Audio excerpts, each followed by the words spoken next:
What's up, guys, and welcome back to the Realistic Room over Wrexham. This is episode number 19, and as we look at the calendar here, the final two games of our first season with Wrexham, Stockport at home and Barrow away. Our 13-game unbeaten run came to an end as we lost to MK Dons at the end of episode 18.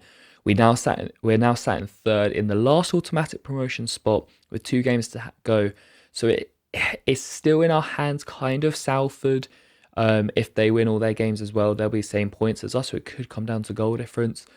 But I mean, before we even think about Salford, we need to think about ourselves. Our next game is Stockport. As we look to bounce back from our 13-game unbeaten run ending to the hands of MK Dons, who are battling Stockport for the title. So this is going to be a huge, huge game. It's our last regular season home game.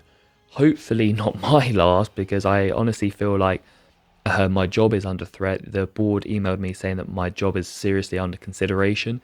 I think if I don't get promoted this season, I might get fired. So hopefully we can pull it through. But Stockport look like a very good outfit at the moment. They are battling for the title. So if we are wanting to bounce back, it is going to be a tough one for sure. But we did beat Stockport earlier in the season. We actually ended their undefeated run back in September. So we're actually looking to see if we can do a league double over the league's top side. And it's the league's top two goal scorers on show as well. Paul Mullin, who has 32 goals, and Louis Barry, the Aston Villa loanee, who is on 20 goals. Win and we secure a playoff spot as well. So plenty of incentives there for us as we look to bounce back after losing to MK Dons. Well, I'll be honest, Stockport absolutely dominated this one. First half was all of the away side, and they took a deserved lead 8 minutes before the break.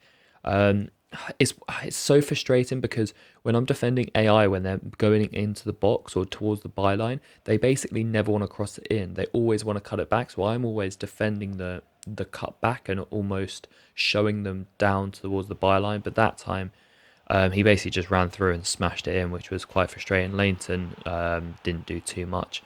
But against the run of play, straight from kickoff, we work the ball around, we get the ball into the box, and Carlos Baleba, the Brighton loanee, makes it 1-1, 3 minutes before the half-time whistle, and Baleba puts us level on terms. Undeserved, I'll be honest. I always want to make sure these highlights and these episodes are they give a fair reflection of the game. And MK Dons in the last game in the last episode, they dominated us. I'll be honest, they absolutely dominated us, and I hope that came across in the highlights. And I'll be honest, this game here, Stockport were the better side.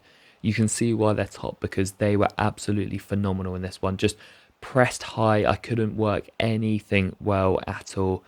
And then in injury time in the first half, Stockport actually had a chance to retake their lead. There was almost 3 goals in about 7 minutes, but Leighton actually came up with a really big save, and then we get it clear. The referee blows for his halftime whistle. So halftime of the racecourse, and it is 1-1. Which, to be honest, I would take that right now. I wouldn't be against a draw against Stockport. Well, into the second half, and it'd be normal service resuming as the away side would dominate and they would retake the lead. Corner swung in, they get the first flick on, and then their defender is free as a bird in the box, and he sends it into the bottom corner. And then they're just showboating with these passes, and it was actually a really good manual tackle from me with Hayden. I was actually really proud of that, but we don't really clear the ball. Stockport get to work again, and Louis Barry, that man, 21 league goals from the wing, by the way. Very, very impressive. If Stockport don't sign him again on loan next year, and if we get promoted, I might look to bring him in, because he looks like a phenomenal player for sure. But the Villa loanee makes it 3-1 and gives Stockport what seems to be an unassailable lead now, and a scoreline that reflects their play today. They were absolutely dominant here at the racecourse, outshone us, outplayed us, and showed us why they are pushing for the league title and we're not. They're just that slight level above us right now. But we have to remember where we've come from. This is our first season in league football for 20 years, and the board wanting us to win the title is maybe a bit outrageous. Yeah, I'm just gonna say it's a bit outrageous. But when you've got Hollywood watching, they expect everything. And I will try and do my best to give them what they want. But unfortunately, with that loss, it means that we can't win the title anymore. I didn't think we would win the title anyway, but now you can see we're down to fifth, and Salford have a game in hand. Us, Salford, and Forest Green all join on 73 points, battling for that final promotion spot. We will have to wait and see how Salford's game in hand goes before we head into our final game of the episode. But before then, plenty of emails. I'm not sure why these have doubled up. Another weird glitch, but Baleba, Matthews, and Doak's loan deals will be ending. Um, Obviously, Doak and Baleba came in from Premier League sides. I was quite happy with them, but especially Baleba. Matthews was our player. We sold him to United, then kept him on for the rest of the season. And then an interesting offer here. Norwich coming for William Boyle, our centre-back, who hasn't been playing too much, but he is one of our more higher valued players at around the 875,000 mark. And because obviously Norwich are a bigger side, they're in the Championship right now, I have to sit down and listen to this offer because it is realistic. And to be honest, I'm not even against selling Boyle.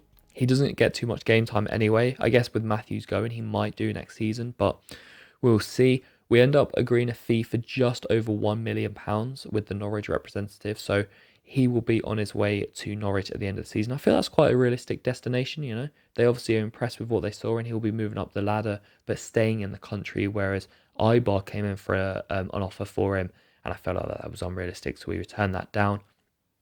The board once again come to us and say, we're giving you the vote of confidence, the dreaded vote of confidence, and just watch your back because, you know, we are ready to cut the knife if you do not get promoted. So the pressure is on.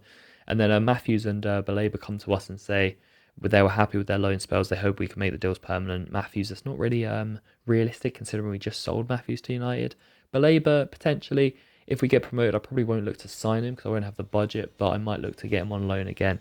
But that is a couple episodes times Junior's problem if we can make it. But before then, we will head into the final game of the episode. It would be Barrow in the league. And I would have shown the league as well, but I forgot to mention it. Salford lost their game in hand. So going into this one, us, Forest Green and Salford all tied on 77 points. If we win and Forest Green and Salford both fail to win, we will be up automatically. If all three teams win, or if we win and one of the other two teams win, we have to win by like an 8-goal margin because of our goal difference. So very unlikely. There's plenty of opportunities, plenty of scenarios that could happen, but the only scenario I want to focus on is us winning this game, getting back to winning ways because we've lost our last two in the league. Let's end strongly and see if we can secure an automatic promotion spot. Well, we would start perfectly well, and who else but Paul Mullin would get on the score sheet. Great crossing from James McLean. He finds PM10, and the league's top scorer crashes a header into the corner. It was straight at the keeper, but it was pretty poor from the keeper. And then Luke Bolton, great finish from this kid. We were saying that he needs to get shooting boots on, and I guess he was listening because this was a hell of a strike across the face of the keeper. And 16 minutes in, we lead 2-0, and maybe that 7 or 8 goal swing might come. Who knows? Paul Mullen's going to try and add to that tally here, but he hits the post. Great effort, beat the keeper, but couldn't beat the post. It's 2-0, the score remains, and then just before half-time, Bolton again involved, finds Paul Mullen, who tries to beat his man. He does do, running through on goal, attacking the defender and attacking the ball. Oh my God, what a finish. Like Luke Bolton's shot across the keeper, and we have a 3-0 lead. And, well, yeah, 3 goals in one half. Maybe we could do it in the second half as well. Who knows? Well, on the stroke of half-time, Barrow would have something to say about that. The side who are in 18th, so they're not really playing for anything. They make it 3-1, a nice finish. But unfortunately, our clean sheet's gone, and we're back down to only 2 goals, improving our goal difference. As for the second half, it was extremely quiet. Paul Mullin had a chance for the hat-trick, but his shot was saved after a good run. And that was about it. Barrow didn't create too much. We actually didn't create too much either. So we do end with a win. And as it stands, we need Forest Green and Salford to neither of them to win. If either of them have won, we are in the playoffs. So we wait to see how they got on. But regardless, I think we've had a good turnaround in this season. You know, if you look at back like 15, 16 games ago before we went on that run, you know, we were faced, just to cut off there. As you see the league table, Salford did win. Forest Green actually lost. but for Salford, 1. So Salford grabbed the last automatic promotion spot on goal difference, which that hurts me because I'm usually pretty good with my goal scoring. I mean, I scored 83 goals, which is the league most, but we also conceded 70, which is a bit outrageous. So as you can see there, the board's rating of us, they are not happy at all. A 41 rating right now. We have not secured automatic promotion. We'll have to go through the playoffs. Dressing room unrest as well. It is all kicking off in North Wales. Anyway, back to what I was saying. To reach the playoffs, I'm quite happy. Sorry, I'm going to cut myself off again here because this is a new feature that FC24 have added to the game. I really, really like this award ceremony, and Paul Mullin winning the player of the season. Luis Figo, the Portuguese legend, handing him the award as well. Absolutely love that. Love the suit as well. That is beautiful. And I like this feature. This is a nice touch as well. I think what they've added trophy parades as well for when you win a title. That'd be nice. Hopefully we can see one of those in this career mode. But yeah, quite cool with this. Quite happy. I mean, Paul Mullin, absolutely deserved player of the season, top goal scorer, most assists as well, double figures in both.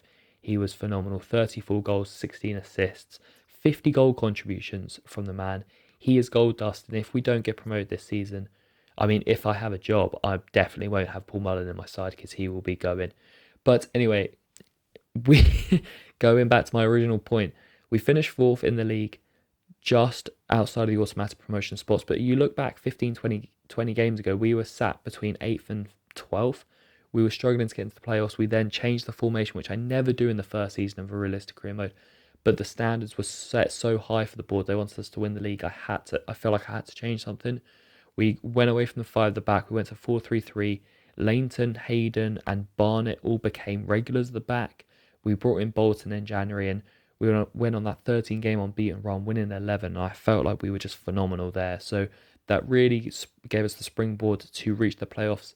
And we will face Walsall in the playoffs now, which we will see in the next episode. But if you think we can win the playoff title, let me know in the comments. Let me know how you think we're going to finish this season. Will I have a job next year? Who knows? Drop a like on the video if you're enjoying the series, and I'll see you in episode 20 and for the rounding off of season 1 very soon.